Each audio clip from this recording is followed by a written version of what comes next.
Welcome back to Pulse, where we break down global trends, politics, and pop culture. And today's hot topic is the TikTok ban in the US.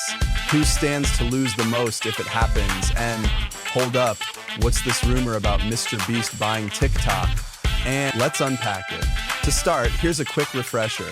The TikTok ban debate isn't new, but it's definitely heating up. Lawmakers argue the app's Chinese ownership through ByteDance could make American user data accessible to the Chinese government. Whether or not that's true, TikTok's under scrutiny as a national security threat.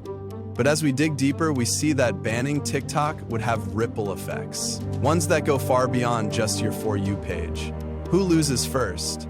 The users and creators first. Let's talk about TikTok's biggest stakeholders, its users. Over 150 million Americans use TikTok, with Gen Z leading the charge. For many, TikTok's more than entertainment. It's a creative outlet, a space for self-expression, and even a community.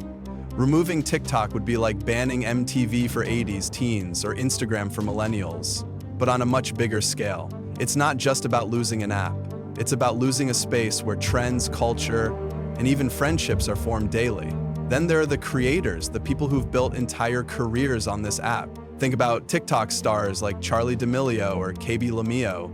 Their millions of followers translate into lucrative sponsorships, brand deals, and ad revenue. Without TikTok, many influencers won't just lose followers, they'll lose their primary income stream. Sure, platforms like YouTube Shorts and Instagram Reels exist, but they don't have TikTok's unique algorithm, which helps creators go viral seemingly overnight. TikTok is an equalizer. It gives the little guy a shot at fame.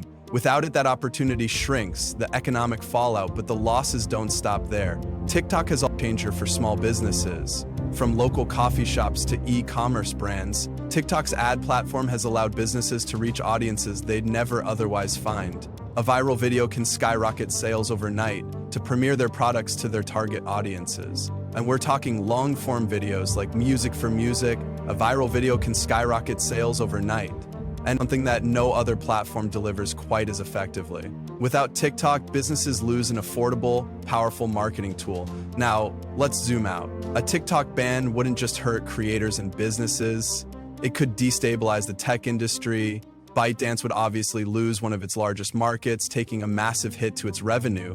But there's also the question of how this affects US tech companies. Sure, Meta and Google might see this as a win in the short term, but a precedent like this could trigger a chain reaction. What if other countries decide to retaliate by banning American apps like Instagram or Twitter? The global tech industry could become more fragmented and innovation could suffer. And then there's the political angle. A TikTok ban could deepen the divide between the US and China. We're already in a tech Cold War, and banning TikTok could escalate tensions further. Trade wars? Possibly. Economic sanctions? Maybe. The US would be sending a clear message: we don't trust Chinese tech companies. But what's the long-term cost of that message? Would other nations start to see the US as a tech bully? It's a slippery slope.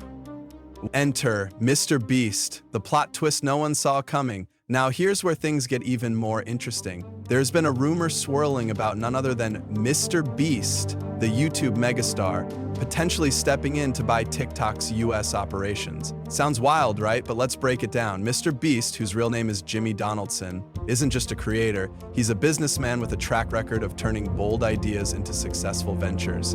His brand spans YouTube, merchandise, philanthropy, and even fast food with his wildly popular MrBeast burger. So, could he actually buy TikTok? Financially, it's a stretch. ByteDance's valuation for TikTok's US operations would likely be in the tens of billions. MrBeast, while incredibly wealthy, would need a consortium of investors to pull off such a deal. But here's the thing. If anyone could rally the internet community and investors around an idea, it's him. Because he's a creator who understands creators, which would make him a surprisingly good fit for owning a platform like TikTok. But let's be real, even if MrBeast somehow managed to buy TikTok, the app would still face scrutiny from US regulators. Ownership isn't the only issue here. It's also about trust. The US government might still demand changes to how data is stored, accessed, and secured. So, even with a new owner, TikTok's future in the US could remain uncertain. US. So, who stands to lose the most? At the end of the day, the TikTok ban debate isn't just about one app, it's about culture, economics, and global politics. Who loses the most? Well, it's everyone. The users lose a creative platform, the creators lose their livelihood, small businesses lose a marketing goldmine, ByteDance loses billions, and the US tech industry risks facing global backlash. And as for MrBeast buying TikTok, it's a fascinating idea, but even if it happens, it's not a silver bullet. The real issue is the growing mistrust between global tech giants and governments. Until that's addressed, TikTok, or any other platform, will always be at risk.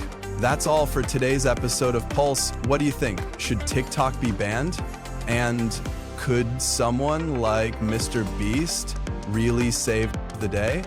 Drop your thoughts on our socials, subscribe, and don't forget to leave a comment. Thanks for tuning in. Until next time, stay curious and stay informed.